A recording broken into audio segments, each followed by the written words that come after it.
Mara's newborn daughter had never made a sound in 3 weeks of life until the vampire king stepped into the hospital room. The baby's eyes snapped open for the first time, locking onto his ancient gaze. What no one knew was that silence meant she was waiting, and her first recognition would bind two worlds in ways that could destroy them both. Mara Blackthorn's fingers traced the edge of Luna's blanket for the thousandth time that morning, watching her daughter's chest rise and fall with mechanical precision that seemed too measured for a newborn. The fluorescent lights hummed overhead, casting harsh shadows across the private room where she had spent 21 days waiting for a sound that never came. Luna lay perfectly still in her arms, porcelain skin cool to the touch, tiny fists never clenching, dark lashes resting against cheeks that never flushed with the effort of crying. The silence wrapped around them like a shroud, broken only by the steady beeping of monitors that tracked a heartbeat following rhythms no pediatric textbook could explain. Dr. Sarah Chen had run every test imaginable, her usually confident demeanor cracking with each normal result that failed to explain the abnormal child. Mara shifted position, feeling the weight of Luna's stillness against her chest, remembering how other mothers complained about sleepless nights and endless crying, while she would have given anything to hear her daughter make a single sound. The hospital staff moved past their doorway in purposeful silence, voices dropping to whispers when they thought Mara couldn't hear their speculation about the baby who breathed but never lived, who ate but never demanded, who slept but never truly woke. Elena Blackthorn sat in the corner chair, her weathered hands working worry beads that clicked with nervous rhythm as she studied her granddaughter with eyes that held ancient knowledge. She had arrived the day after Luna's birth, taking one look at the child before pulling Mara aside to whisper about family history that sounded more like folklore than fact. Stories of quiet children born when the moon turned red, babies who waited for something beyond human understanding, bloodlines that carried secrets older than recorded memory. Mara had dismissed her mother's tales as grief-induced fantasy, but now, watching Luna's eerily perfect stillness, she found herself remembering every detail with growing unease. Dr. Chen entered with her usual collection of charts and clipboards, her professional smile failing to reach eyes that held genuine concern. She had become a fixture in their lives, arriving each morning with new tests to run and theories to explore, each one leading nowhere. The neurological scans showed perfect brain activity, the blood work revealed nothing unusual, and the reflexes tested within normal ranges. Yet Luna remained locked in a state that defied medical explanation. Chen sat on the edge of the bed, her voice carefully modulated to hide the frustration that Mara could see building behind her composed exterior. They discussed feeding schedules and developmental milestones, words that felt meaningless when applied to a child who showed no interest in the world around her. Other babies in the ward cried for attention, reached for faces, tracked movements with curious eyes. But Luna existed in a bubble of profound stillness that unnerved even the most experienced nurses. As evening approached and visiting hours ended, Mara found herself alone with Luna once again, watching the way her daughter's breathing seemed to deepen as darkness fell outside their window. The hospital transformed at night, becoming a place of shadows and whispered conversations where strange things felt possible in ways they never did during the bright efficiency of daytime hours. Luna's temperature always dropped several degrees after sunset, her skin taking on an almost translucent quality that made the blue veins beneath visible like delicate lace patterns. The monitors registered these changes without alarm, programmed to accept variations that would have triggered alerts in any other infant. Elena had mentioned blood moons and waiting children, words that echoed in Mara's mind as she held her daughter close and wondered what Luna might be waiting for in the depths of her mysterious silence. The corridors of Mercy General Hospital stretched before Victor Dracul like arteries in a body he had learned to navigate over centuries of existence, his footsteps silent against polished floors that reflected the harsh fluorescent lighting. He wore the persona of Dr. Vincent Draven with practiced ease, the white coat and identification badge lending credibility to his presence, while concealing the predatory grace that marked his true nature. The supernatural energy he had detected 3 nights ago pulsed stronger now, drawing him toward the maternity ward with an urgency that stirred instincts dormant for decades. Other vampires might have dismissed the sensation as wishful thinking, but Victor had survived a millennium by trusting impressions that defied logical explanation. The scent hit him first, something beyond human detection, but unmistakable to his enhanced senses. The metallic tang of ancient bloodlines mixed with the sterile cleanliness of modern medicine. Nurses moved past him with tired efficiency, their 12-hour shifts wearing down defenses that might otherwise question a specialist they had never seen before making rounds in their ward.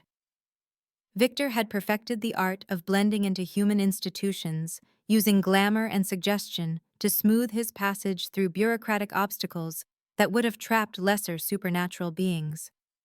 His documentation appeared flawless to anyone who checked, his credentials verified by systems that bent to his will with centuries of practice behind the manipulation. The energy signature grew stronger as he approached the private rooms, emanating from a source that made his dead heart attempt a beat for the first time in decades. He paused outside room 314, feeling power radiating through the walls in waves that spoke of possibilities he had thought lost forever to the brutal realities of vampire politics and human ignorance. The door opened silently under his touch, revealing a scene that stopped him cold, despite all his preparation and expectations. Mara Blackthorne sat by the window, her dark hair catching moonlight as she cradled a child who radiated the unmistakable presence of dormant vampire nobility. Victor had seen ancient bloodlines before, had even possessed artifacts that carried similar energy signatures, but never in a living being who bore the marks of both human and supernatural heritage. Luna lay perfectly still in her mother's arms, her small form seeming to draw shadows toward her like a magnet pulling iron filings into recognizable patterns. The moment Victor crossed the threshold, reality shifted around them with the weight of prophecy becoming manifest. Luna's eyes opened for the first time in 3 weeks of life, revealing irises that shifted from warm brown to liquid silver as they focused on his face, with recognition that transcended her infant state. The sound that emerged from Luna's throat was not the wail that had been absent since her birth, but a soft humming that seemed to resonate with frequencies beyond human hearing. Every piece of glass in the room began to vibrate in harmony with her voice, the water pitcher on the bedside table creating ripples in perfect concentric circles, while the window overlooking the parking lot sang with crystalline notes that would have shattered under more pressure. Victor staggered backward, his supernatural composure cracking as he recognized the bloodline he had helped destroy centuries ago in a war that defined the modern relationship between vampires and humans. Mara gasped, clutching Luna closer as her daughter's first sound filled the space between them with music that belonged to another age entirely. The baby's gaze never wavered from Victor's face, as if she had been waiting specifically for this moment, this recognition, this connection that would change everything they thought they knew about the boundaries between species. The immediate aftermath of Luna's awakening sent ripples through the hospital that no amount of medical training could explain or contain. Equipment throughout the maternity ward began experiencing inexplicable malfunctions, monitors displaying readings that fluctuated between normal and impossible, while security cameras captured footage of shadows that moved independently of their sources. Other newborns in the nursery grew restless for the first time since Luna's arrival, their cries filling spaces that had been unusually quiet for weeks, as if her silence had somehow affected the entire ward. Victor attempted to back toward the door, every instinct screaming at him to flee before the implications of this discovery spread beyond the confines of this single room, but found his legs refusing to obey commands that had never failed him in 1,000 years of existence. An invisible tether stretched between him and the child, binding them together with threads of ancient magic that pulsed with each beat of Luna's too slow heart. Mara stared at the stranger, who had somehow awakened her daughter from her mysterious trance, terror and relief warring in her expression as she tried to process what she had just witnessed. Victor forced himself to remain calm, drawing on centuries of experience in managing supernatural crises while trying to understand the scope of what Luna's awakening meant for both their species. He could feel the pull growing stronger, an inexorable connection that made leaving impossible, even as his rational mind catalogued the dangers of remaining. The child in Mara's arms continued her soft humming, the sound weaving patterns in the air that spoke to parts of Victor's memory he had thought buried beyond recovery. Luna's eyes tracked his movements with awareness that seemed far beyond her chronological age, silver irises holding depths of knowledge that should not have existed in any newborn, supernatural or otherwise. With careful words chosen to avoid triggering panic, Victor began explaining the impossible truth that Luna's awakening had revealed to anyone with the supernatural senses to perceive it. She carried the bloodline of the Umbral Court, vampire royalty that had ruled during an age when humans and the undead lived in careful balance rather than the modern state of mutual ignorance and fear. The genocide that ended that golden age had supposedly eliminated every trace of hybrid heritage, yet here sat living proof that the ancient bloodlines had merely gone dormant, waiting for the right catalyst to awaken dormant abilities. Luna's silence had not been absence but preparation, her body gathering supernatural energy until a true blood vampire could unlock the heritage that flowed through her veins. Now that the connection had been established, prophecies that Victor had dismissed as wishful thinking began manifesting around them with consequences that would ripple through both human and vampire societies. The binding between Victor and Luna grew stronger with each passing moment, supernatural forces beyond either of their controls weaving them together in ways that made separation impossible. He tried to explain to Mara that her daughter represented either the greatest hope for peace between their species,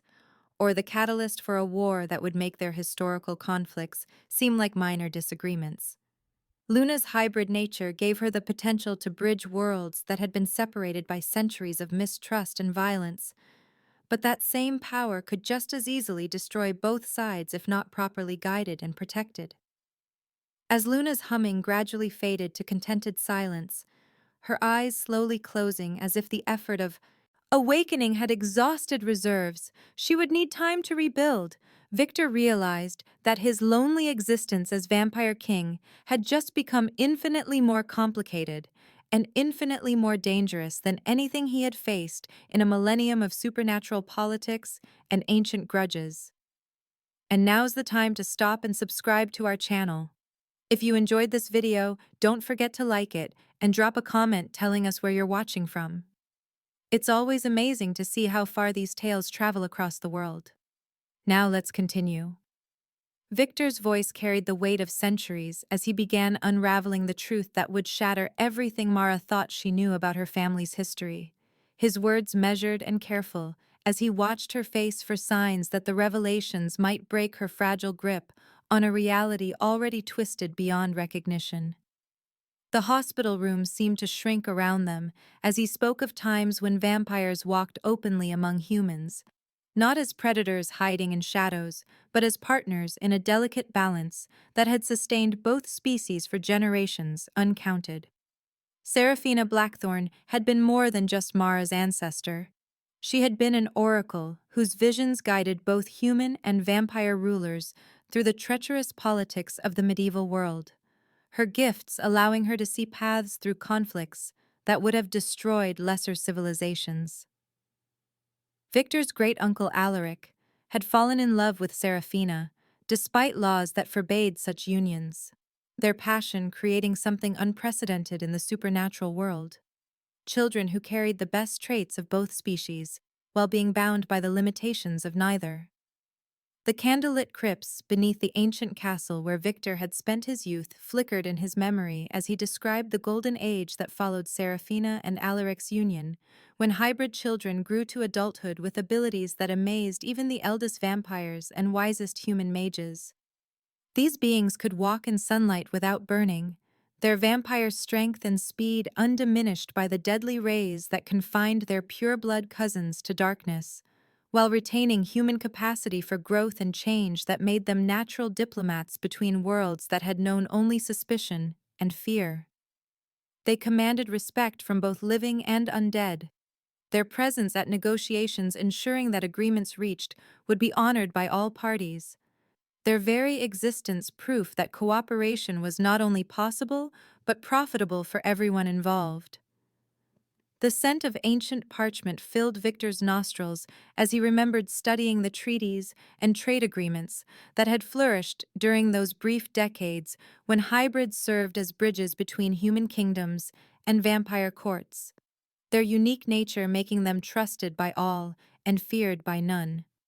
But fear had eventually poisoned the Golden Age, as it always did when power shifted too quickly for entrenched interests to adapt, and the Vampire Council began to see the hybrids not as bridges, but as threats to the natural order that had sustained vampire civilization for millennia.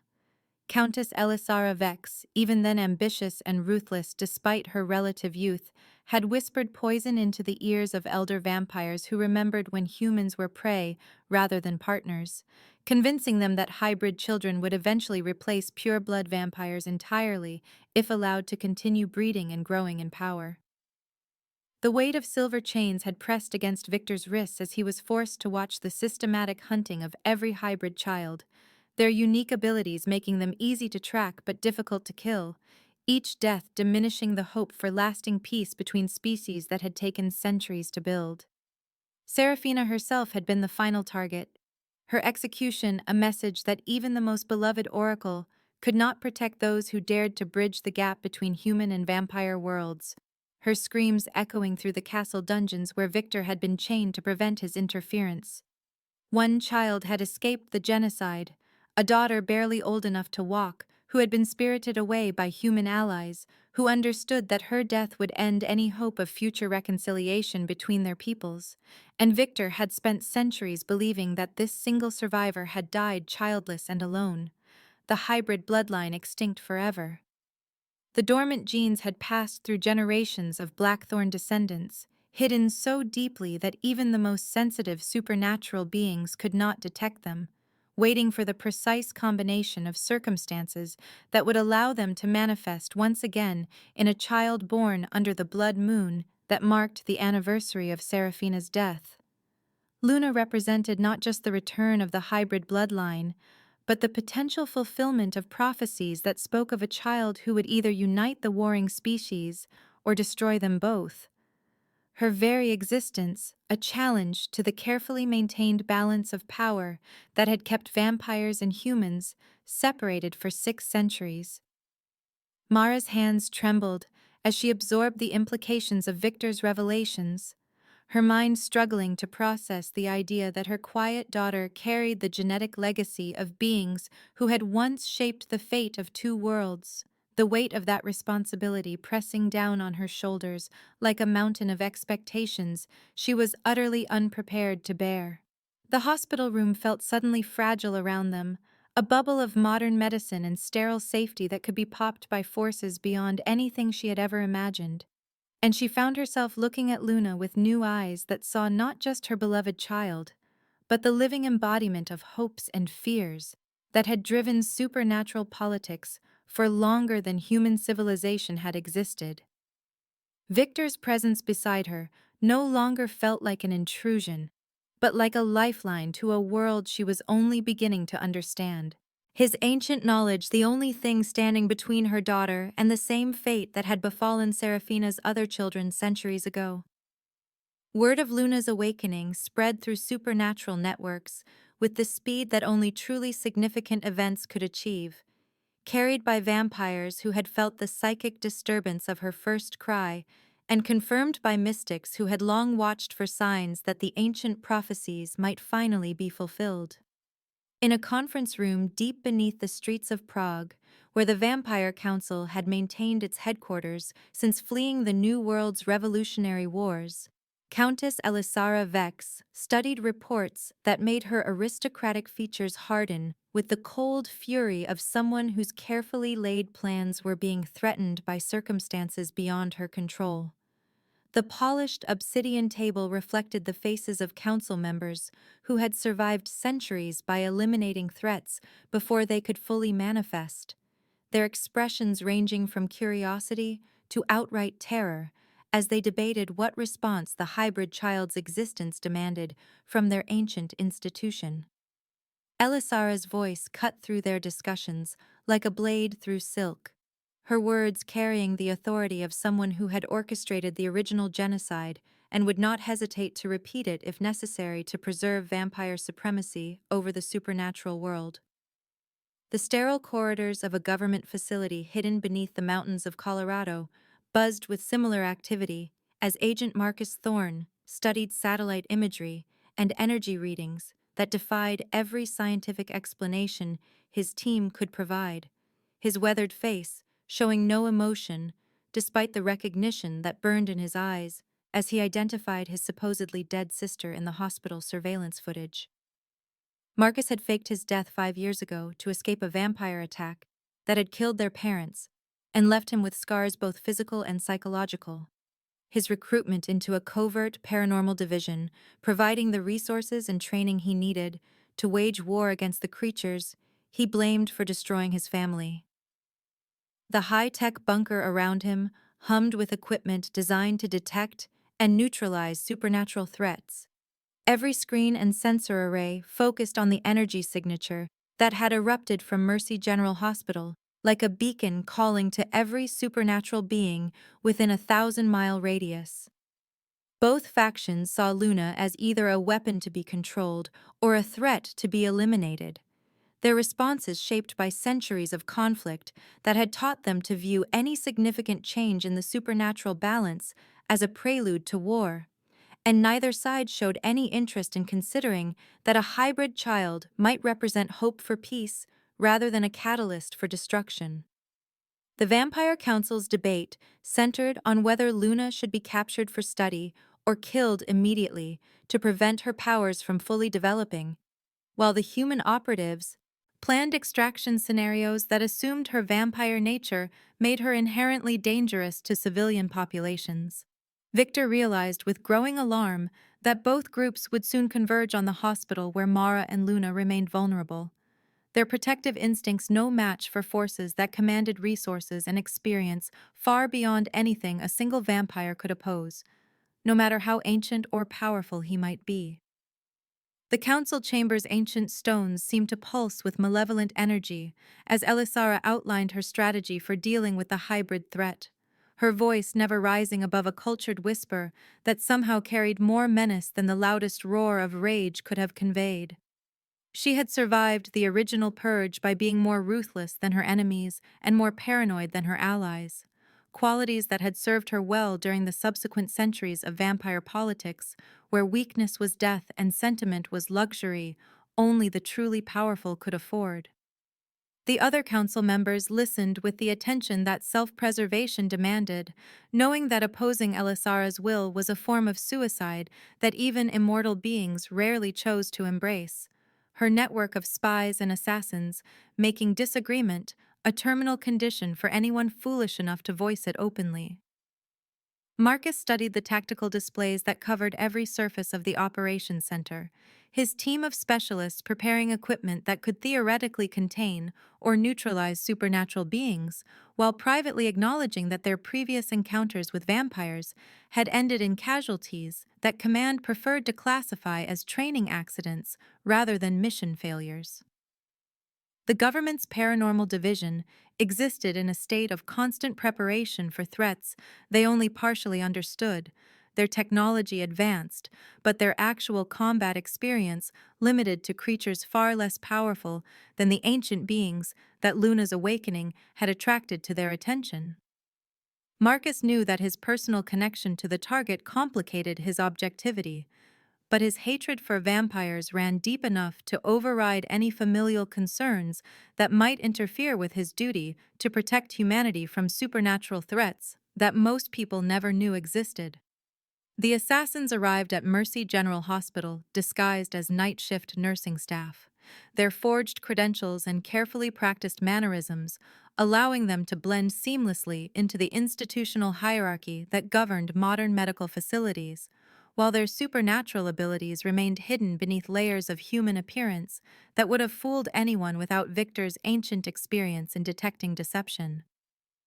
The neonatal unit became a battlefield when Victor's enhanced senses detected the killers moving through corridors that had become as familiar to him as his own castle had once been,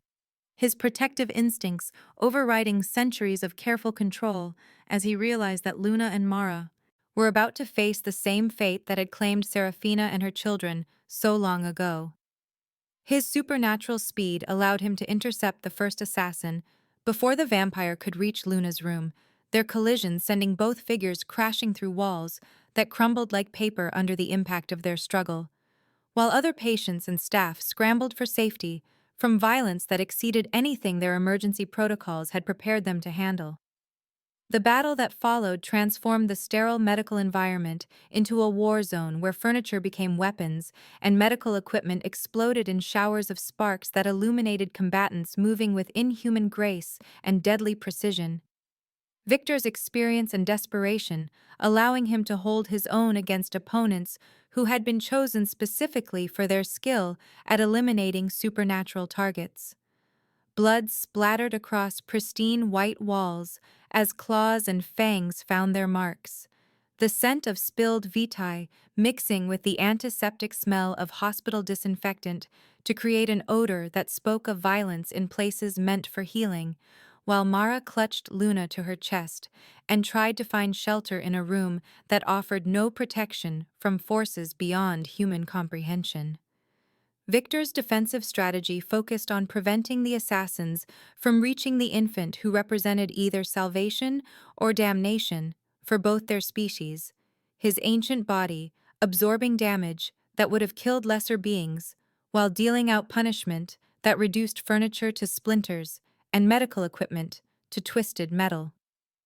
Luna's power manifested at the moment when Victor's defenses finally began to falter under the coordinated assault of enemies who had been planning this attack for decades, her infant lungs producing a cry that shattered every window in the hospital's east wing and sent psychic shockwaves racing outward like ripples in a pond disturbed by a falling boulder. The sound carried frequencies that human ears could not detect, but vampire nervous systems could not ignore, overloading supernatural senses with feedback that left both attackers and defender unconscious on floors suddenly carpeted with broken glass that caught moonlight streaming through empty window frames. In the aftermath of Luna's cry, as emergency alarms wailed and staff struggled to understand what had happened to their previously quiet patient, Mara realized that her life as a nurse in a peaceful hospital had ended forever, replaced by something larger and more dangerous than anything she had ever imagined possible.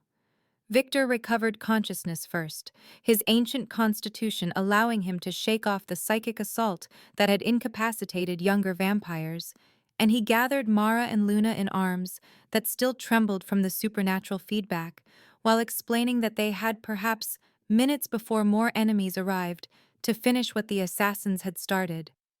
The hospital erupted in controlled chaos as administrators tried to explain a gas leak explosion that had somehow managed to shatter windows without producing any actual explosion,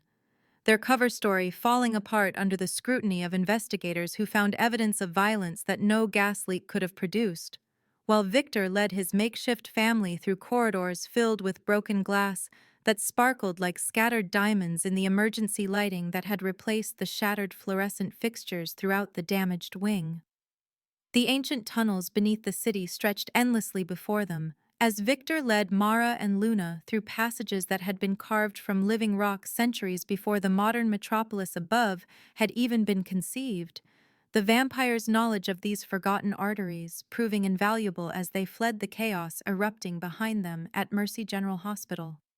Water dripped steadily from limestone walls that bore the marks of craftsmen who had worked by torchlight to create these hidden highways, their tools leaving patterns that caught the faint illumination from Victor's phone as he navigated turns and intersections that would have been impossible for human memory to retain across the decades he had been using them. Mara clutched Luna against her chest, feeling her daughter's breathing remain steady, despite the supernatural exertion that had shattered windows throughout an entire hospital wing, while her own heart hammered with the adrenaline of someone whose world had been permanently altered by forces she was only beginning to understand. The tunnels carried scents of age and secrets, moldering stone mixed with the metallic tang of old water pipes, and the distant aroma of candle wax that suggested their destination lay somewhere ahead in the maze of forgotten infrastructure. Victor's sanctuary emerged from the darkness like something from a fever dream,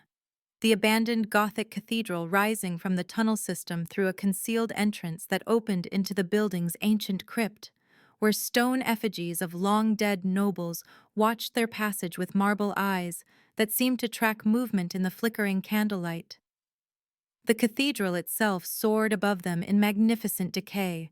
its vaulted ceilings disappearing into shadows that dance with the light of hundreds of candles Victor had arranged throughout the space over the years, creating an atmosphere that balanced sacred beauty with the practical needs of someone who required sanctuary from a world that would destroy him if his true nature were discovered.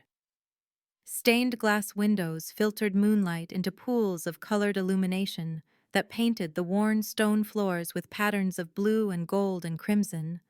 while ancient artifacts collected over Victor's long existence filled alcoves and corners with the accumulated treasures of someone who had witnessed the rise and fall of civilizations.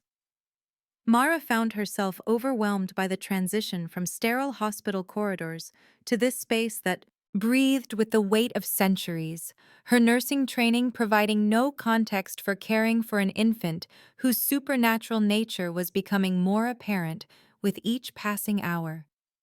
Luna alternated between periods of normal infant behavior, crying softly when hungry or uncomfortable, and moments of eerie awareness where her eyes shifted to that unsettling silver color and she seemed to study her surroundings with intelligence far beyond her chronological age. Victor attempted to explain the basics of vampire lore and protection spells, his voice echoing softly in the vast space as he taught Mara how to recognize supernatural threats and defend against them, using techniques that had been refined over millennia of conflict between species.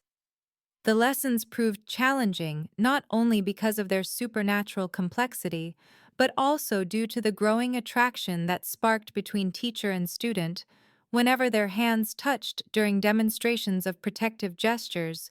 or their eyes met across the candlelit space where shadows played tricks that made every interaction feel charged with possibilities. Neither was quite ready to acknowledge.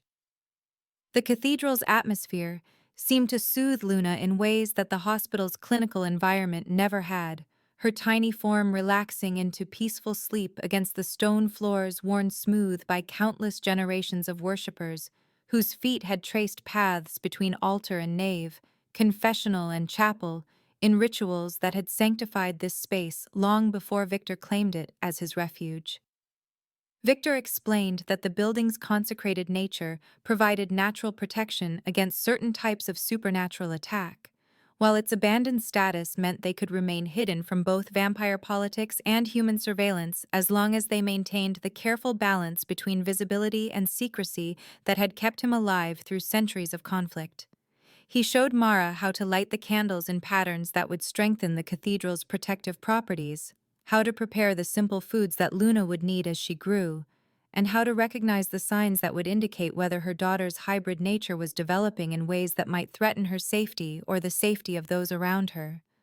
The teaching sessions stretched through the night hours when Victor felt most comfortable, his vampiric nature making him naturally nocturnal, while Mara struggled to adjust her human sleep patterns to accommodate their new reality, the exhaustion of recent events warring with the adrenaline of learning skills she had never imagined she would need.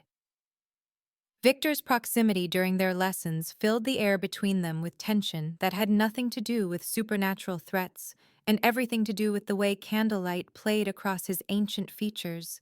revealing glimpses of the man he had been before centuries of isolation and responsibility had hardened him into the creature who now risked everything to protect strangers whose fate had become entangled with his own.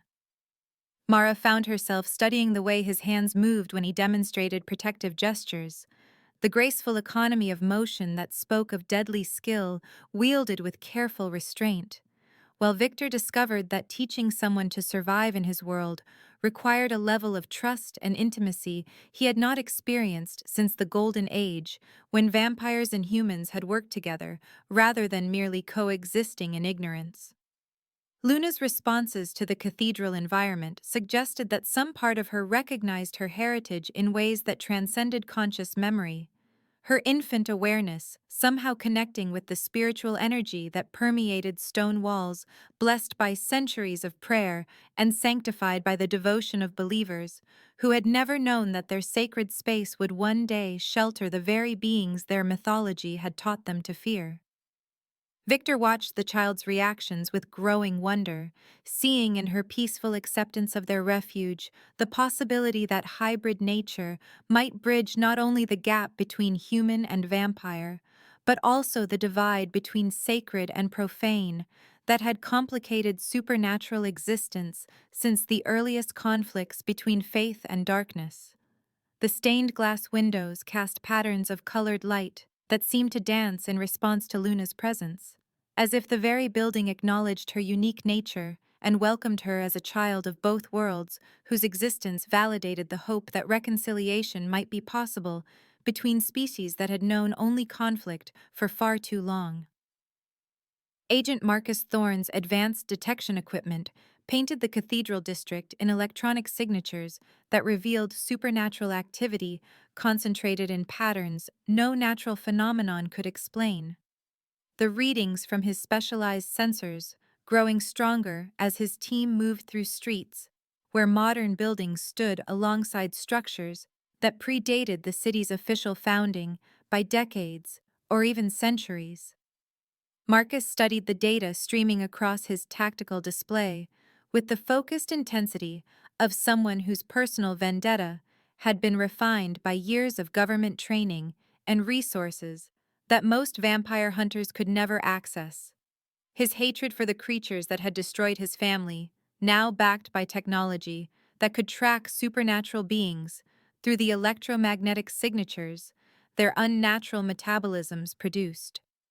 The equipment his team carried represented the cutting edge of paranormal research, devices that could detect vampiric presence through everything from thermal anomalies to psychic disturbances, while his own experience hunting the undead provided the tactical knowledge necessary to turn scientific advantage into lethal effectiveness. The storm gathering overhead seemed to respond to the tensions building in the cathedral district as Marcus closed in on the sanctuary where his supposedly dead sister had taken refuge with the vampire responsible for turning her life upside down. Lightning flickering between clouds that hung heavy with rain, just waiting for the right moment to unleash the deluge that would transform empty streets into rivers running towards storm drains that connected to the same tunnel system Victor had used to spirit his charges away from the hospital. Marcus felt the familiar mixture of rage and anticipation that always preceded his encounters with vampires. The combination of emotions that had sustained him through 5 years of hunting creatures whose very existence mocked everything he had believed about the natural order before their fangs had torn his family apart and left him with scars that ached whenever the weather changed. His team moved with military precision through streets that seemed deserted, but which Marcus knew were probably under observation by supernatural entities whose senses far exceeded anything human technology could match, their approach calculated to appear routine while positioning them for the kind of assault that had eliminated vampire covens from New York to Los Angeles. The cathedral's ancient doors opened with a groan of hinges that had not been properly maintained since the building's abandonment decades earlier, admitting Marcus and his tactical team into the sacred space where Victor had been teaching Mara the basics of survival in a world where her daughter's heritage made them targets for forces that recognized no sanctuary as inviolate. The reunion between siblings crackled with emotions too complex for either of them to process fully. Mara's joy at discovering her brother alive, warring with horror at the realization that his survival had come at the cost of becoming something cold and ruthless enough to hunt sentient beings with the same methodical efficiency he had once applied to more conventional military targets. Marcus looked older than his years, his face bearing scars both visible and hidden from encounters with creatures whose claws and fangs left marks that never properly healed, while his eyes held the flat hardness of someone who had seen too much darkness to believe in redemption for any being whose nature placed them outside the boundaries of human mortality. Victor stepped protectively between Marcus and the alcove where Luna slept in her makeshift crib, his ancient instincts recognizing the trained killer beneath Marcus's human appearance, while also sensing the family connection that complicated what should have been a straightforward confrontation between predator and prey. Marcus refused to accept Victor's claims of peaceful intentions, his experience with vampires having taught him that their kind excelled at manipulation and deception, while the sight of Luna filled him with revulsion that had nothing to do with her infant innocence and everything to do with the hybrid nature that made her an abomination in his worldview, shaped by years of seeing vampiric cruelty firsthand. The three-way standoff that developed in the cathedral's nave played out against the backdrop of storm clouds gathering outside, rain beginning to drum against stained glass windows while lightning illuminated the soaring architecture that had witnessed centuries of human drama, but never anything quite like the confrontation unfolding beneath its consecrated arches. Mara found herself caught between the brother she had mourned and the vampire who had protected her family, her loyalties torn by competing claims on her affection and trust, while Luna remained blissfully unaware of the tensions threatening to tear apart the fragile alliance that had kept them safe since fleeing the hospital. Marcus demanded that she surrender Luna for government study that he claimed would unlock the secrets of vampire-human hybridization for the benefit of humanity, while Victor insisted that such study would inevitably lead to experimentation that would destroy the child's humanity while learning nothing that could actually help either species. The debate grew more heated as rain intensified outside, and the cathedral's protective atmosphere seemed to thicken with supernatural energy, responding to the conflicts playing out within its walls.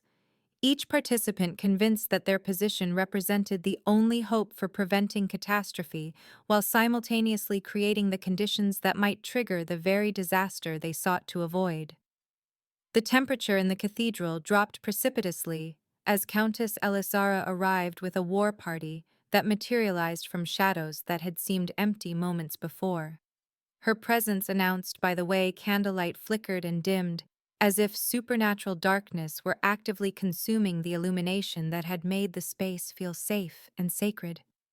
Victor's ancient enemy moved with the predatory grace of someone who had perfected the art of killing over centuries of practice, her aristocratic features beautiful in the same way that a perfectly crafted blade was beautiful, while her eyes held depths of cruelty that made Marcus's hatred seem like a child's tantrum by comparison. She offered Victor the choice between surrendering Luna for what she termed a humane death, or watching both mother and child suffer prolonged torment before their inevitable execution, her voice carrying the cultured tones of European nobility mixed with undertones of menace that made every word sound like a threat wrapped in silk.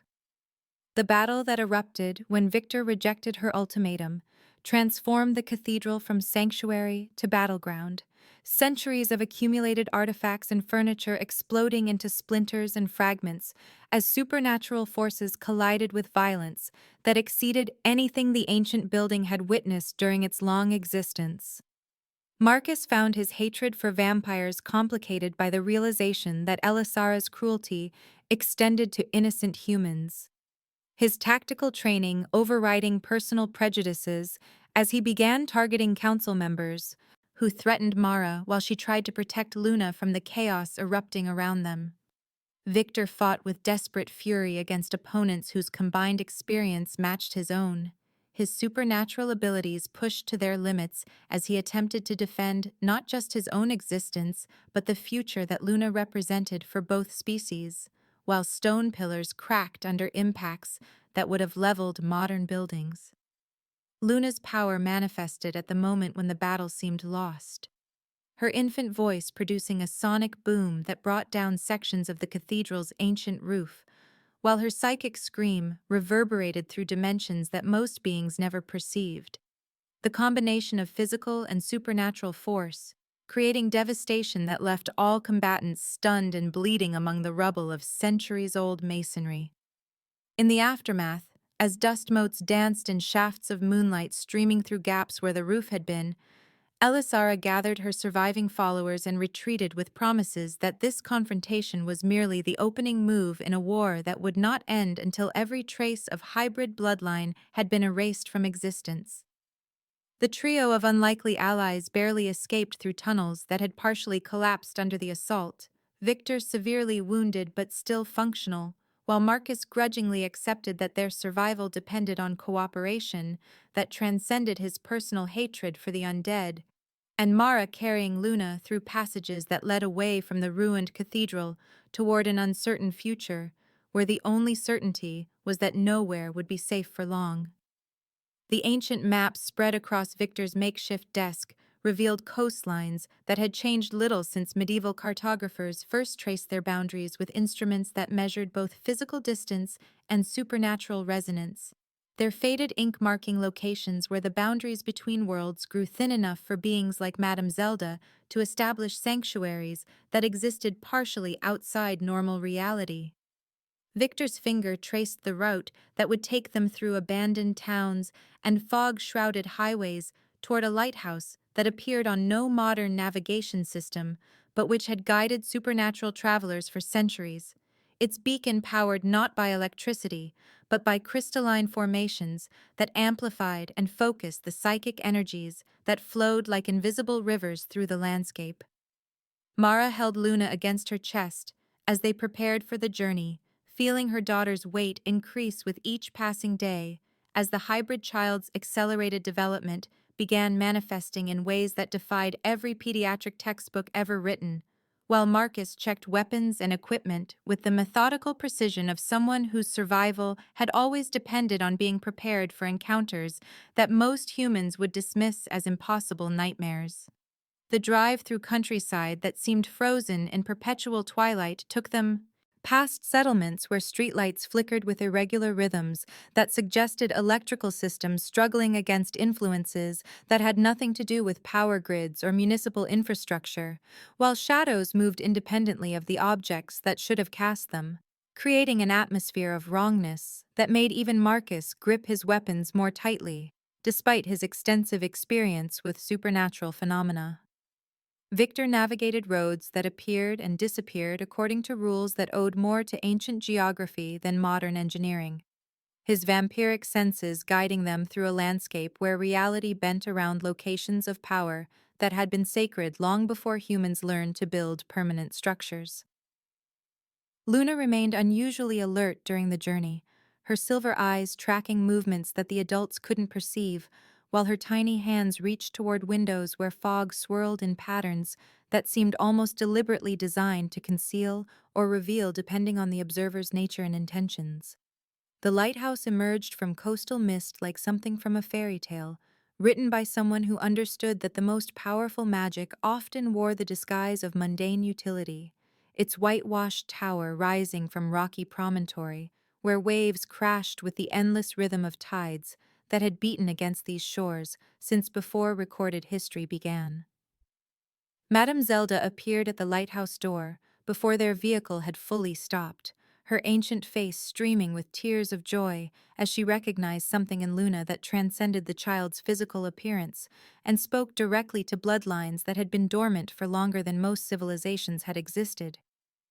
Victor felt the weight of centuries lifting from his shoulders as Zelda embraced Luna with the desperate affection of someone greeting the last member of a family she had believed extinct,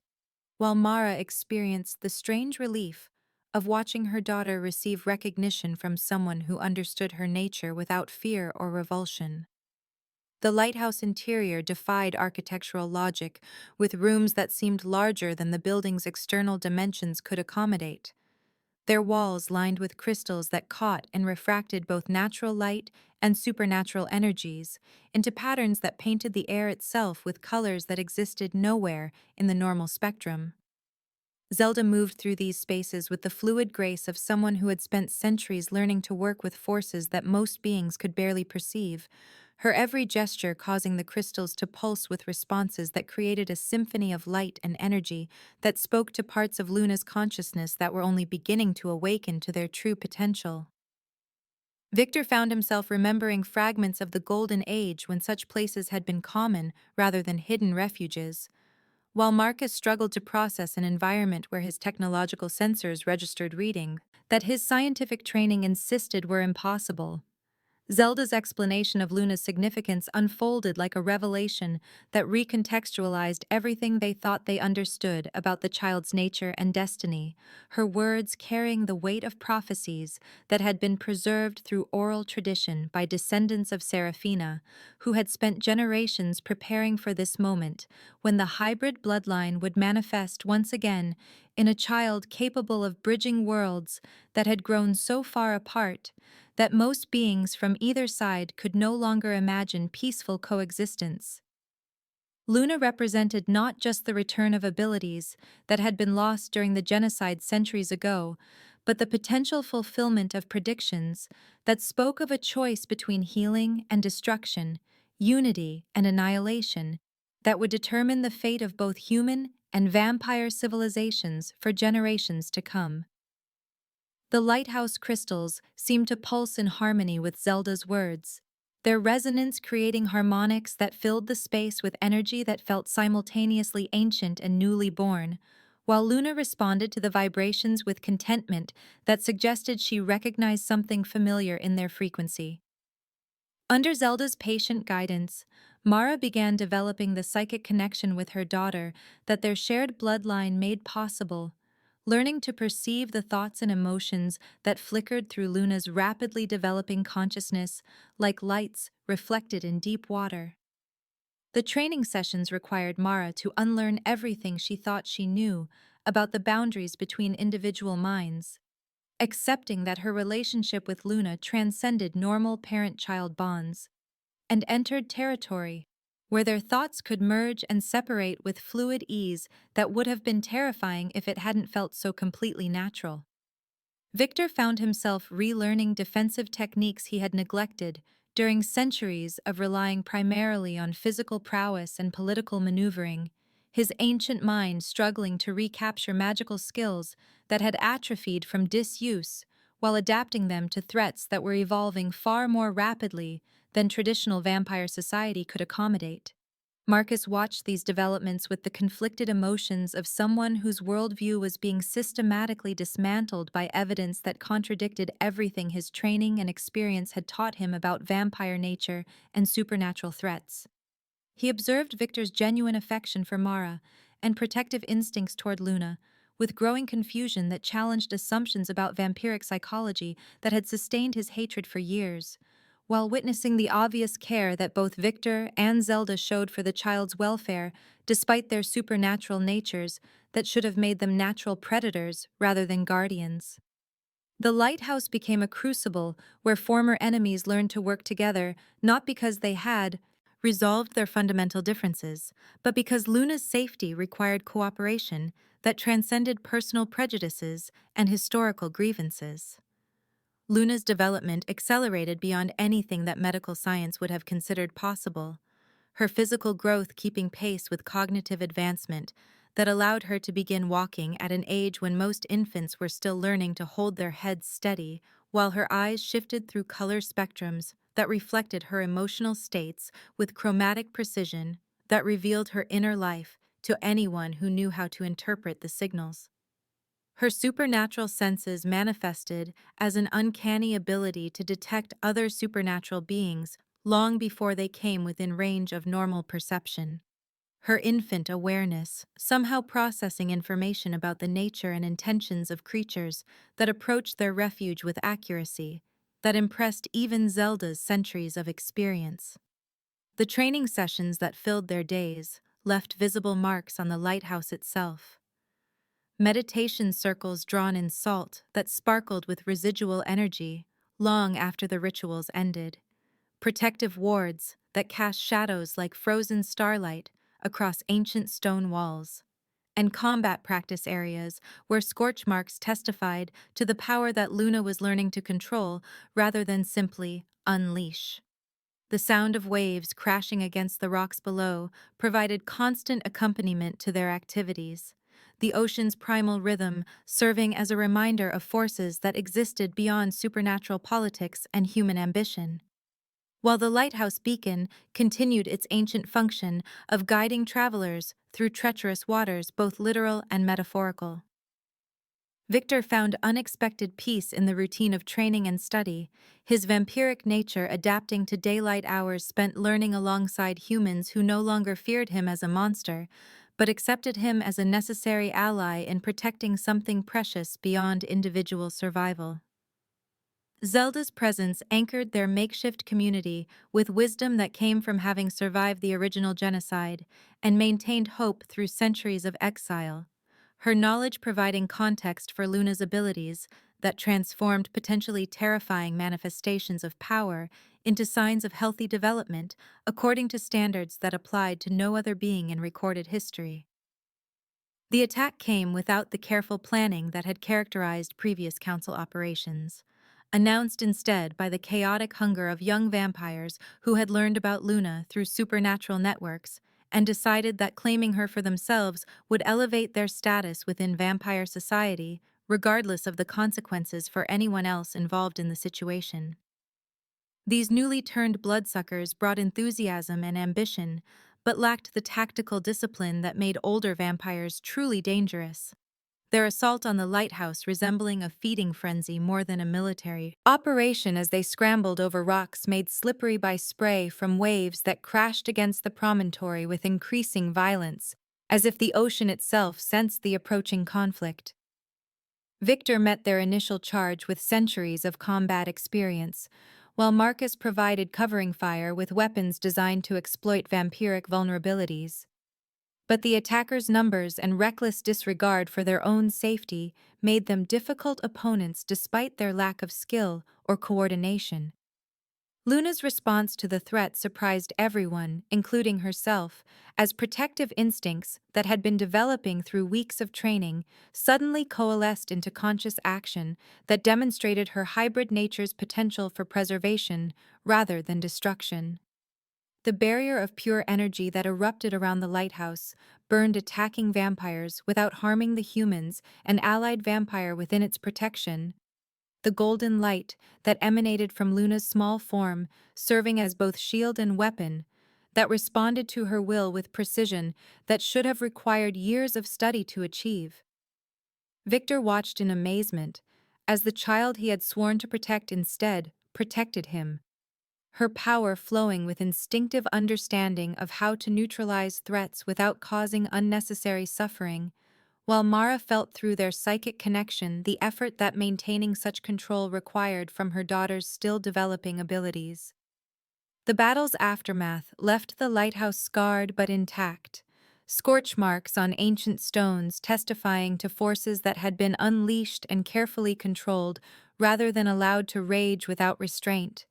while the attacking vampires retreated with injuries that would heal, but memories that would ensure word of Luna's protective, rather than destructive nature spread through supernatural networks that had been expecting a monster rather than a guardian.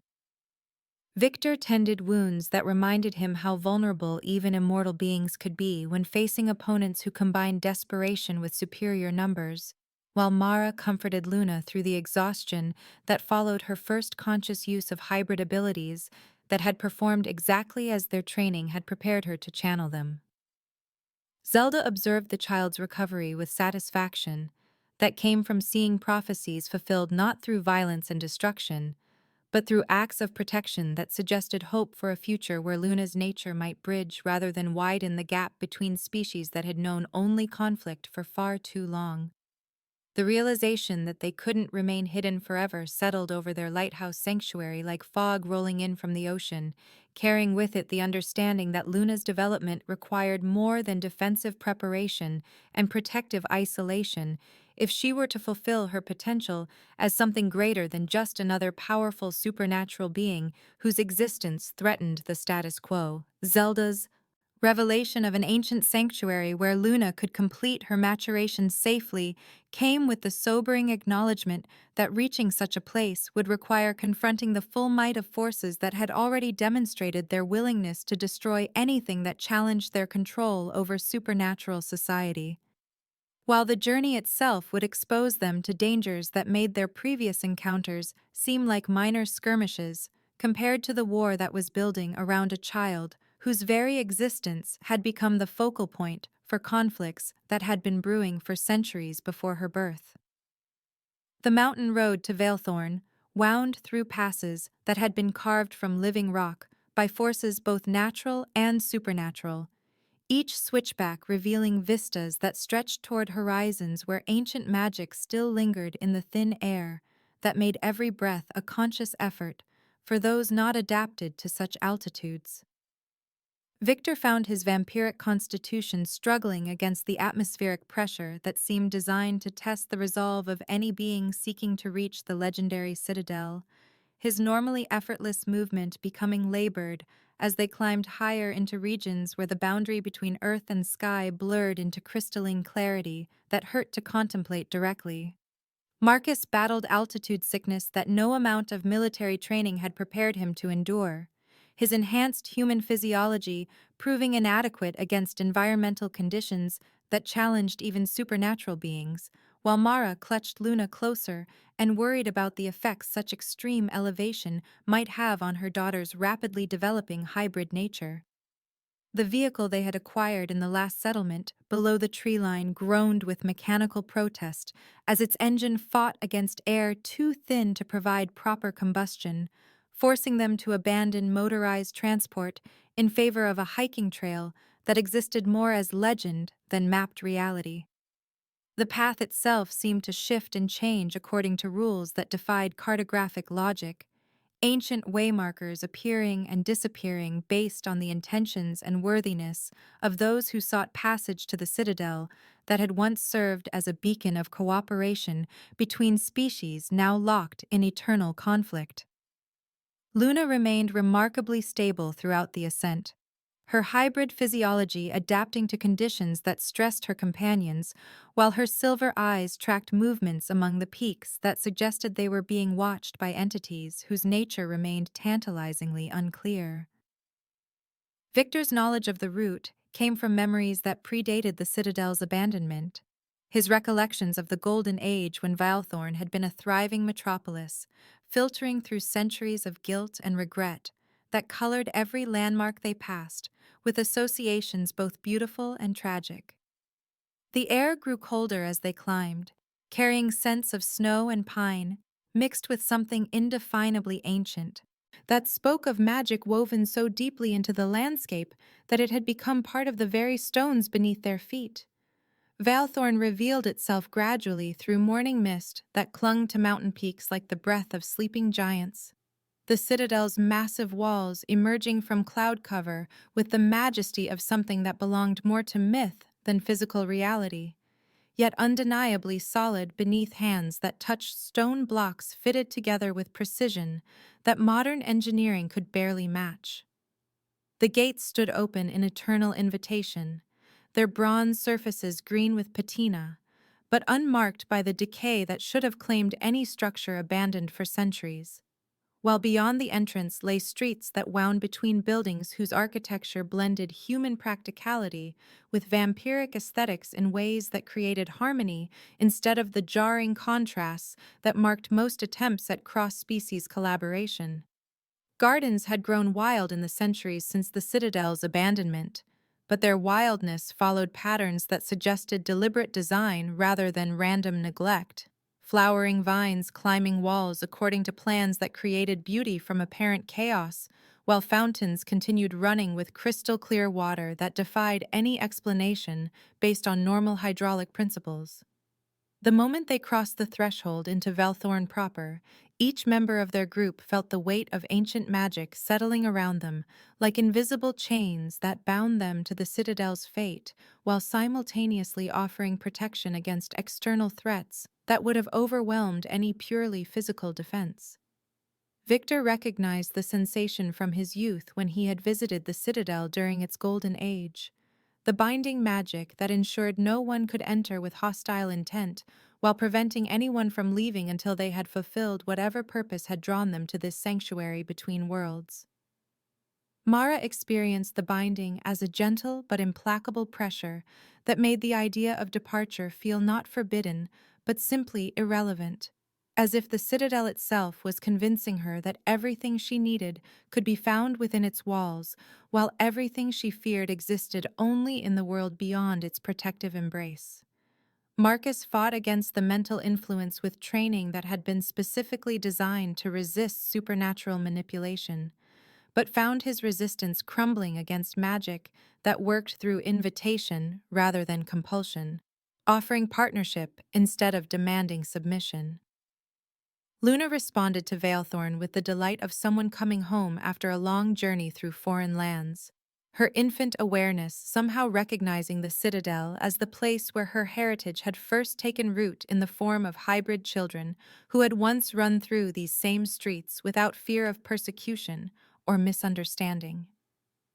The buildings around them bore the architectural signatures of both human and vampire craftsmanship, their design principles creating structures that accommodated the needs of beings who required both sunlight and shadow, warmth and coolness, the bustle of daily life, and the contemplative silence that immortal existence sometimes demanded. Victor moved through familiar streets with the careful reverence of someone visiting a graveyard where beloved friends lay buried beneath stones that marked not just individual deaths, but the end of an entire way of life that had promised so much before fear and prejudice destroyed it in blood and fire. The spectral inhabitants of Veilthorn materialized gradually as the afternoon shadows lengthened, their forms becoming more solid and defined as the boundary between day and night blurred into the twilight hours when supernatural energies flowed most freely through the citadel's ancient stones. These spirits bore the faces and forms of humans and vampires who had died defending their shared home against the forces that sought to destroy any evidence that cooperation between species was not only possible but profitable for everyone involved, their sacrifice ensuring that Velthorn itself survived even if its living population did not. Victor recognized faces from his youth among the spectral defenders, friends and allies whose deaths he had mourned for centuries while carrying the guilt of survival that had colored every decision he made in the years following the genocide that ended the Golden Age. The spirits showed no resentment toward him. Their posthumous existence focused not on past failures, but on future possibilities that Luna's presence in their sanctuary had suddenly made achievable once again. Through mirrors of polished obsidian that reflected more than mere physical appearance, the spirits shared visions of Veilthorn's past that revealed the true scope of what had been lost when fear conquered wisdom and prejudice triumphed over understanding.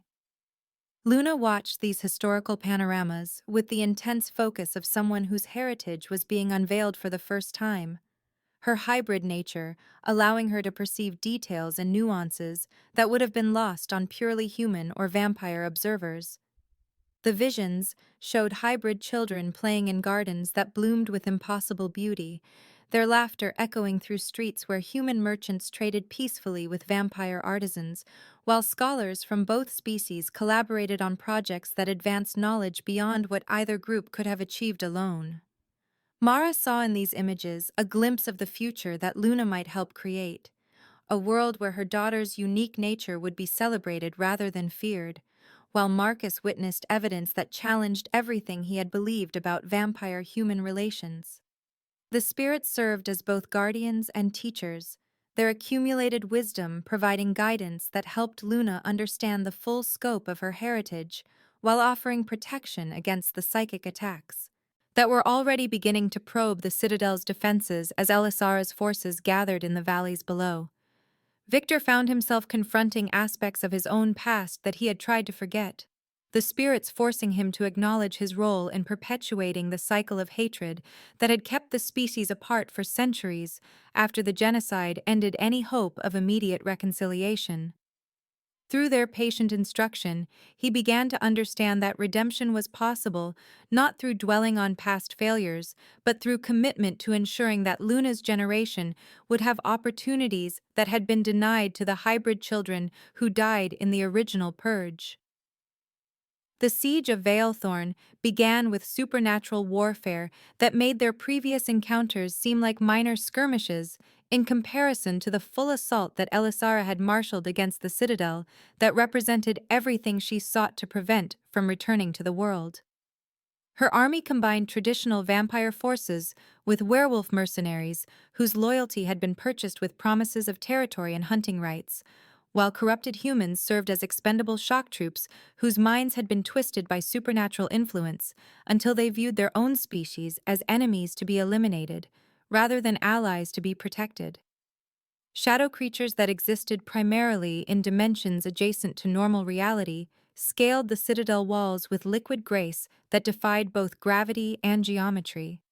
their forms shifting between solid and ethereal states that made them nearly impossible to target with conventional weapons, while allowing them to pass through physical barriers that should have stopped any material threat. Enchanted siege engines hurled bolts of concentrated dark energy that exploded against the citadel's magical defenses with impact forces that would have leveled ordinary fortifications, each strike testing the limits of protective spells that had been woven into Velthorn's very foundations during its construction centuries ago. The psychological warfare that accompanied the physical assault proved equally dangerous, as Elisara's forces projected waves of despair and madness, designed to break the defenders' will to resist before their bodies were overwhelmed by superior numbers and firepower. Victor coordinated the Citadel's defense with tactics that drew upon both his military experience and his knowledge of Veilthorn's hidden capabilities, while Marcus found himself working alongside vampire defenders, whose courage and dedication challenged his remaining prejudices about their species' inherent nature. Luna's rapid development accelerated under the pressure of siege conditions, her hybrid abilities manifesting new capabilities that exceeded even Zelda's most optimistic predictions about her potential growth rate. She demonstrated the ability to see through illusions that would have deceived much more experienced supernatural beings, her perception cutting through layers of deception to reveal the true nature of threats that approached the citadel from directions that normal senses could not detect. Her communication with the spectral defenders provided intelligence about enemy movements that proved invaluable in coordinating defensive strategies, while her ability to project shields of pure light offered protection against dark energy attacks that would have penetrated conventional magical barriers. Mara watched her daughter's transformation with equal measures of pride and concern, amazed by Luna's rapid advancement, while worried about the psychological effects of developing such power at an age when most children were still learning basic motor skills.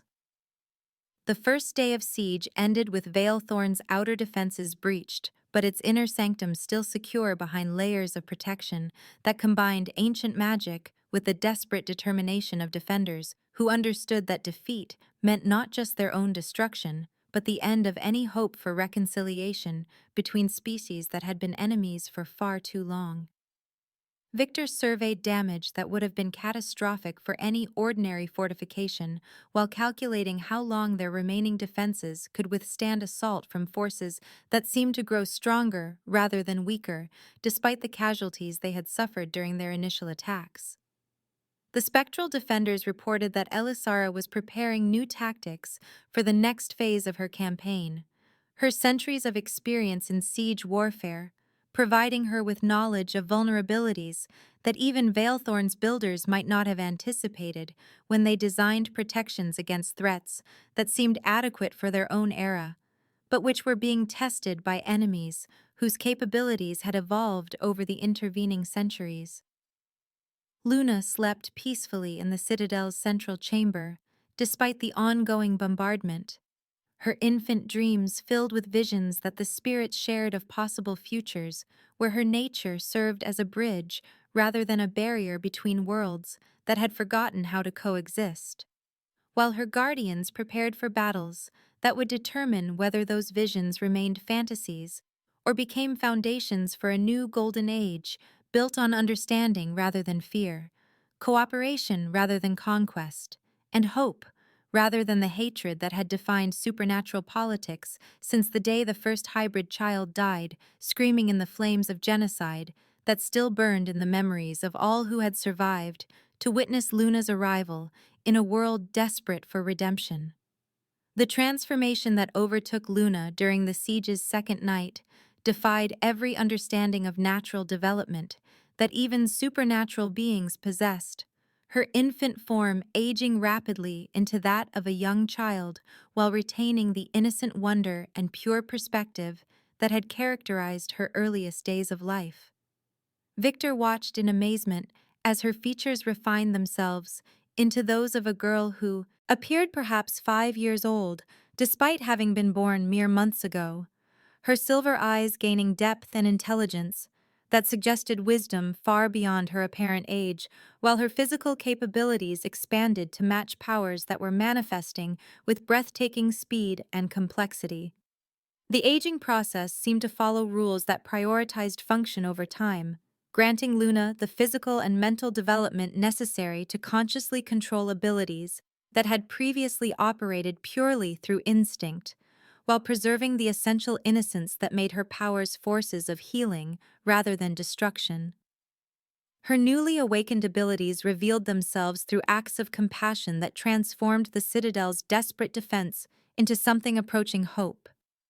Her touch healing wounds that conventional medicine could never have addressed, while her expanded perception allowed her to see into the hearts of defenders and attackers alike, judging their true intentions with clarity that cut through deception and self-delusion to reveal the core motivations that drove their actions. Victor witnessed her channel energy that affected both living and undead with equal efficacy, her hybrid nature allowing her to work with life forces that existed across the spectrum of mortality and immortality, bridging gaps that had previously seemed impossible to cross. The ancient spirits of Veilthorn gathered around Luna with reverence that spoke to her fulfillment of prophecies they had spent centuries guarding, their spectral forms growing more solid and defined in her presence, as if her power somehow anchored them more firmly to the material world. Between these intimate moments of discovery, the siege raged with intensity that tested every defensive capability Veilthorn possessed, massive battle scenes unfolding across the Citadel's walls and courtyards where defenders fought with the desperate courage of those who understood that defeat meant not just their own destruction, but the end of any possibility for the peaceful future that Luna represented. Victor coordinated defensive strategies that drew upon centuries of military experience, while adapting to his growing realization that Luna was becoming what Seraphina's children could have been if they had been allowed to mature and develop their abilities, rather than being slaughtered in their infancy by those who feared what they might become. The comparison filled him with both wonder at what Luna might achieve and renewed grief for the potential that had been lost when the original hybrid bloodline was nearly exterminated. Ancient wards that had protected Vilethorn since its founding began showing signs of failure under the Council's relentless assault, their magical energies depleting at rates that suggested the Citadel's defenses had perhaps days rather than weeks before they would collapse entirely and leave the sanctuary vulnerable to forces that had grown stronger and more desperate with each unsuccessful attempt to breach the inner sanctum. Marcus found himself fighting alongside spectral warriors whose courage and dedication had impressed him beyond his ability to maintain his prejudices against supernatural beings, while Mara divided her attention between supporting the defense and helping Luna understand powers that were developing faster than any instruction could adequately guide. The battle's ebb and flow created moments of terrible intensity, followed by brief respites that allowed defenders to tend wounds and prepare for the next wave of attacks that seemed designed to wear down their resistance through sheer persistence rather than overwhelming force.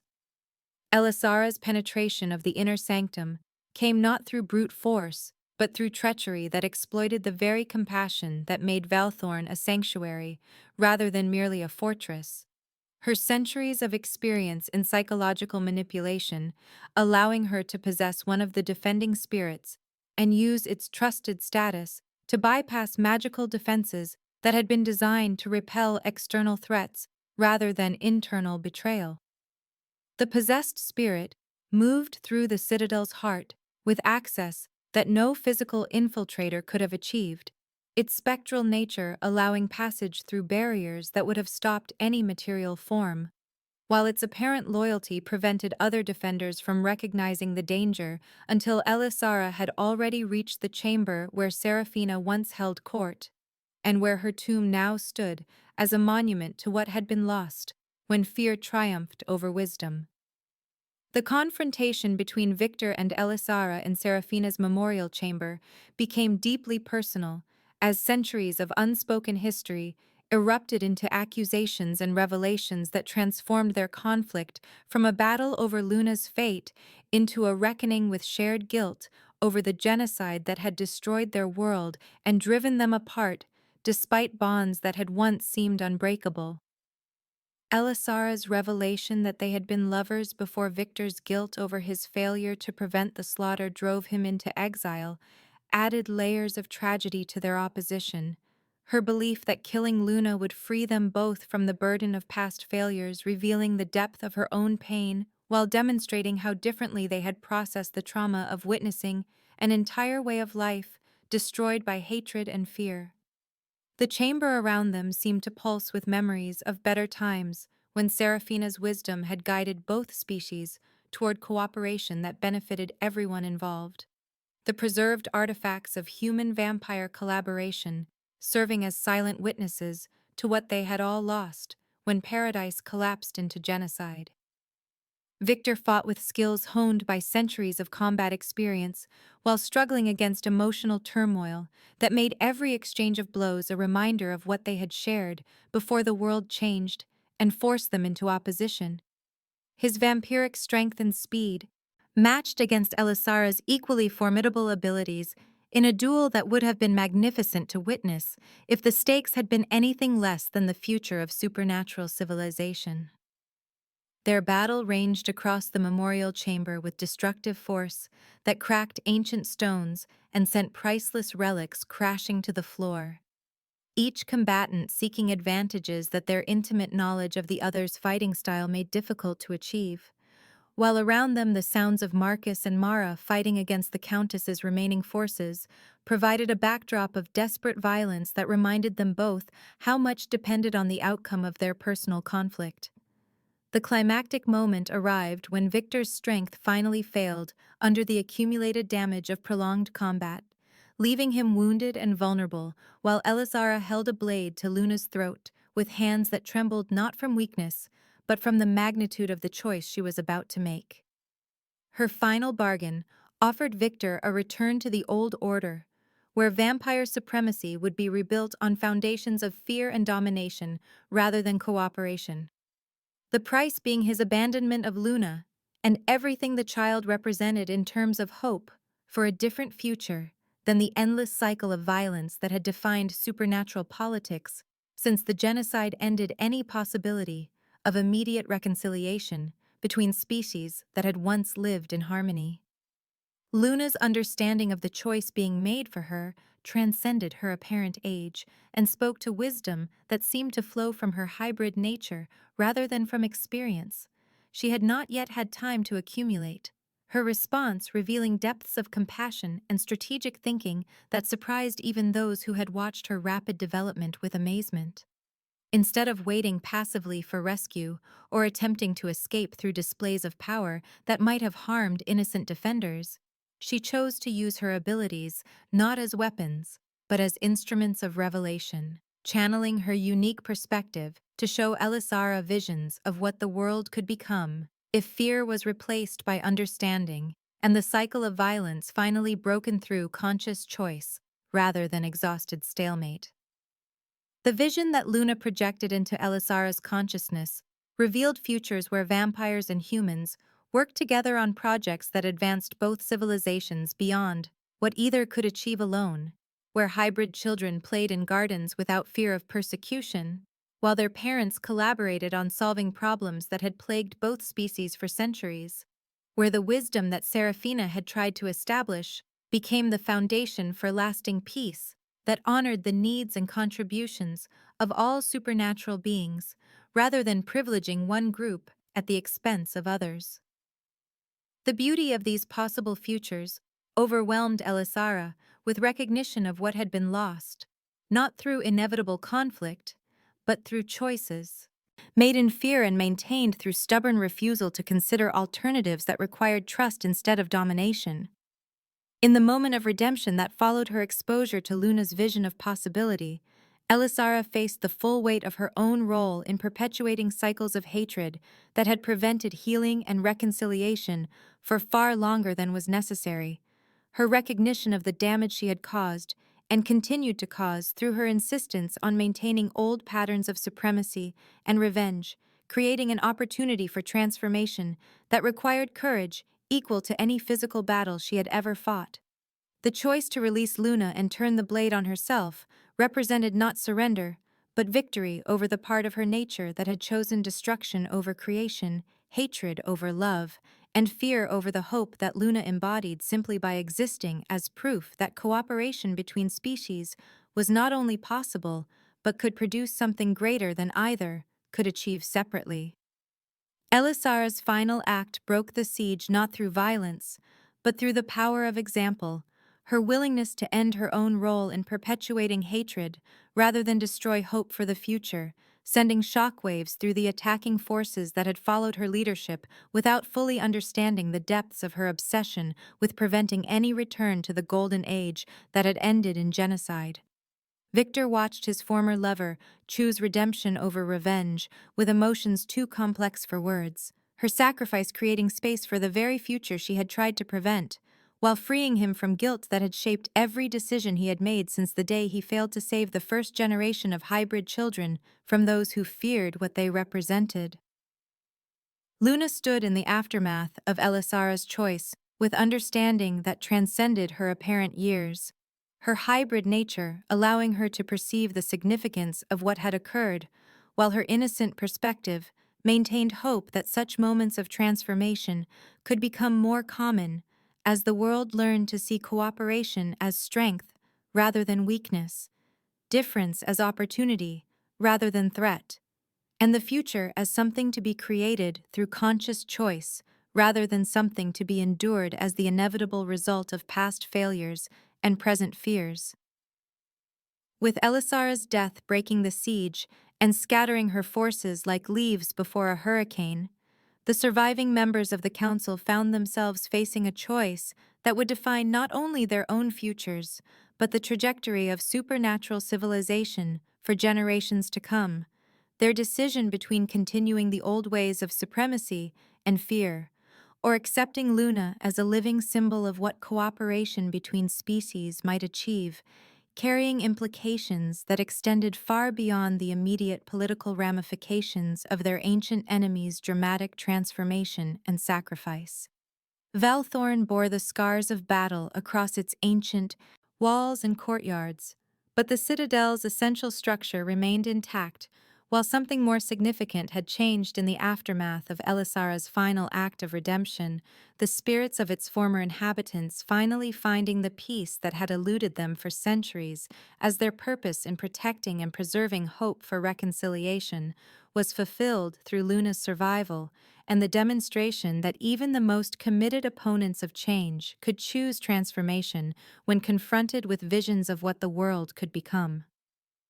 Luna herself had emerged from the conflict with the physical appearance of a 5-year-old child whose wisdom and compassion transcended anything that normal development could explain. Her hybrid nature, allowing her to perceive the deeper currents of emotion and intention that flowed beneath surface interactions, while her innocent perspective maintained the optimism necessary to begin the slow work of healing wounds that had festered for centuries between communities that had forgotten how to trust each other. The work of reconciliation began with small gestures and tentative overtures that gradually expanded into formal diplomatic initiatives as Victor reached out to moderate vampires whose centuries of existence had left them weary of endless conflict and interested in exploring alternatives to the cycle of violence that had defined supernatural politics since the genocide ended any hope of immediate peace between species whose differences had been weaponized by those who profited from division. Marcus found himself in the unexpected position of serving as a bridge between human governmental agencies and supernatural communities that had operated in shadows for so long that most officials barely acknowledged their existence. His unique experience and hard-won understanding of vampire psychology making him invaluable in establishing diplomatic channels that could handle negotiations requiring sensitivity to concerns and perspectives that fell outside normal human experience. Mara watched her daughter take on responsibilities that would have challenged adults with decades of experience in mediation and conflict resolution. Luna's natural ability to see through deception and perceive the genuine motivations behind stated positions, making her an unexpectedly effective facilitator for discussions that might otherwise have collapsed under the weight of centuries-old grievances and mutual suspicion. 6 months after the siege ended, Valethorn had transformed from a battlefield into a neutral meeting ground, where representatives from both species attempted to work through centuries of accumulated mistrust and resentment, while establishing frameworks for cooperation that could address practical concerns about territory, resources, and jurisdiction, without requiring either side to abandon essential aspects of their nature or cultural identity. Luna's role as an innocent mediator proved crucial in these delicate negotiations, her very existence serving as proof that cooperation between humans and vampires was not only possible, but could produce something greater than either species could achieve separately, while her ability to detect deception and ulterior motives helped maintain honesty in discussions where centuries of habit encouraged manipulation and strategic positioning rather than genuine communication. The early victories were small, but significant. A vampire physician who had spent centuries studying supernatural diseases began collaborating with human colleagues on research that promised benefits for both communities. Mixed neighborhoods started forming in urban areas where progressive members of both species chose integration over segregation, and new legislation began emerging that protected the rights and acknowledged the unique needs of supernatural citizens while maintaining security for human populations who had legitimate concerns about the potential dangers of closer contact. Change proceeded slowly and faced resistance from conservative factions on both sides, who viewed any compromise as betrayal of fundamental principles that had sustained their communities through centuries of conflict, ensuring that the future would bring challenges as entrenched interests worked to undermine progress that threatened their power and privileged positions within existing hierarchies. Victor found himself navigating complex political currents as he worked to build coalitions of vampires willing to support peaceful coexistence while maintaining credibility with traditionalists who viewed his association with humans as evidence of weakness or corruption that disqualified him from leadership roles within supernatural society. His relationship with Mara deepened into genuine love that transcended the initial circumstances of their meeting. But their growing emotional connection was complicated by the fundamental realities of her mortal nature and his eternal existence, creating questions about the future that neither could answer with confidence, despite their commitment to exploring whatever possibilities their unconventional partnership might offer. Luna's accelerated development continued to manifest in ways that suggested she would reach full maturity of her hybrid powers within years, rather than the decades that normal supernatural development typically required. Her rapid growth, both physical and mental, creating opportunities for her to assume greater responsibilities in the reconciliation process, while raising concerns about the psychological effects of such compressed experience on a being whose emotional development needed time to catch up with her expanding capabilities. The special school established in the rebuilt section of Velthorn, that became known as New Velthorn, served as a practical laboratory for integration where human and vampire children learned together in ways that had seemed impossible mere months before. Their natural acceptance of difference demonstrating that prejudice was learned rather than instinctive, while their friendships across species lines provided hope that future generations might avoid the conflicts that had defined their parents' experiences. 2 years after Luna's birth, found her with the appearance of a child of 7 or 8, attending classes in New Valethorn alongside students whose diverse backgrounds included both human families seeking progressive education and vampire clans willing to experiment with integration in controlled environments that minimized risks while maximizing opportunities for positive contact between communities that had been isolated from each other for far too long. Her classmates treated her hybrid nature as simply another form of diversity, rather than something to be feared or worshipped, their casual acceptance providing Luna with the normal childhood experiences that her unique circumstances might otherwise have prevented, while demonstrating that cooperation between species was not only possible but natural, when fear and prejudice were not deliberately cultivated by those who profited from division. Mara had evolved from a frightened mother protecting her unusual child into a confident ambassador, helping other mixed families navigate the challenges and opportunities of a changing world where supernatural beings were slowly emerging from hiding into greater integration with human society. Her experience with Luna, providing insights that proved invaluable in counseling parents whose children exhibited supernatural traits that previous generations would have hidden or suppressed. Victor's transformation from an ancient killer haunted by centuries of violence into a protector of life who led a reformed council dedicated to integration rather than supremacy represented one of the most dramatic character developments in the ongoing saga of supernatural politics. His credibility with traditional vampire society, combined with his commitment to change, making him uniquely qualified to guide his species through transitions that required abandoning comfortable certainties in favor of uncertain but promising possibilities.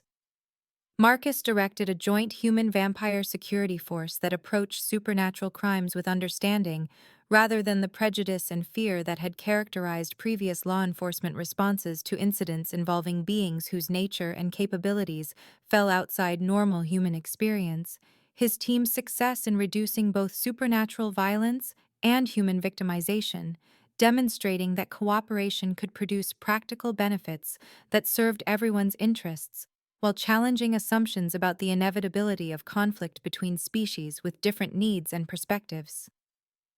The garden where Luna played had been designed to accommodate both night-blooming flowers that vampires found beautiful and day-blooming varieties that humans enjoyed, their different cycles and requirements creating unexpected harmonies that produced beauty neither could achieve alone, while serving as a living metaphor for the kind of cooperation that their community was working to establish on a larger scale.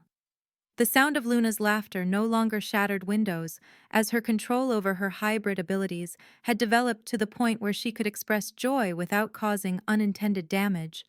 the music of her happiness bringing pleasure to all who heard it, rather than the fear and confusion that had marked her earliest days when her nature was unknown and her potential seemed more threatening than promising. Mara's reflection on the journey from that silent hospital room, where Luna's birth had seemed like a crisis to be managed rather than a miracle to be celebrated, encompassed not just her own transformation, but the broader changes that had begun with one child's arrival and spread through ripple effects that touched communities on both sides of the supernatural divide. Luna's eyes retained their ability to shift between human brown and vampire silver depending on her emotional state and the nature of her activities, their changing colors serving as a visible reminder of her dual heritage while symbolizing the possibility that differences could coexist and even enhance each other, rather than inevitably leading to conflict and mutual destruction. Her first words, directed beyond the immediate circle of family and friends, carried a message of hope that transcended her apparent age and spoke to wisdom that seemed to flow from her hybrid nature, rather than from experience she had not yet had time to accumulate. Her observation that every ending represented a new beginning waiting to be born, offering perspective that reframed loss and change as opportunities rather than merely challenges to be endured. Victor's approach through the twilight of a day that no longer filled him with the dread that had characterized centuries of existence, spent hiding from sunlight, demonstrated his own transformation from someone who feared the dawn to someone who could appreciate the beauty of transitions between day and night. Light and shadow, different states of being that could complement rather than threaten each other when fear was replaced by understanding and cooperation substituted for conflict. The prospect of whatever challenges tomorrow might bring no longer seemed overwhelming when faced by an unconventional family whose bonds had been forged in crisis and strengthened through shared commitment to creating a better world for Luna and all the children whose futures would be shaped by the choices made during these crucial early years of supernatural integration. 10 years in the future revealed Luna as a young woman whose election as the first leader of the Interspecies Council represented the fulfillment of potential that had been evident from her birth, but which required a decade of careful development and gradual social change to reach fruition in a world that had transformed dramatically from the one into which she had been born. The integrated communities that now thrived across the globe demonstrated that cooperation between humans and vampires could produce benefits that served everyone's interests, while the medical advances that emerged from collaboration between species with different biological capabilities offered hope for addressing challenges that had previously seemed insurmountable. The old fears had largely given way to mutual respect, based on understanding rather than ignorance, though the transformation remained incomplete and required ongoing effort to maintain progress against the constant pressure of those who preferred familiar patterns of conflict to uncertain possibilities of peace. Mara and Victor's love had endured the tests of time and circumstance, with Mara choosing to accept the gift of extended life that would allow her to remain with her supernatural family, rather than accepting the natural limits of human mortality that would have separated them after mere decades together. Her decision representing not just personal choice, but symbolic acceptance of the kind of integration that their daughter had made possible through her very existence. The historic treaty that Luna signed as leader of the Interspecies Council used ink mixed from human blood freely given and vampire essence willingly shared. The symbolic mixture representing the unity that had grown from her hybrid nature, while demonstrating that cooperation could be formalized in ways that honored the contributions and sacrifices of both species in creating a world where difference was celebrated rather than feared.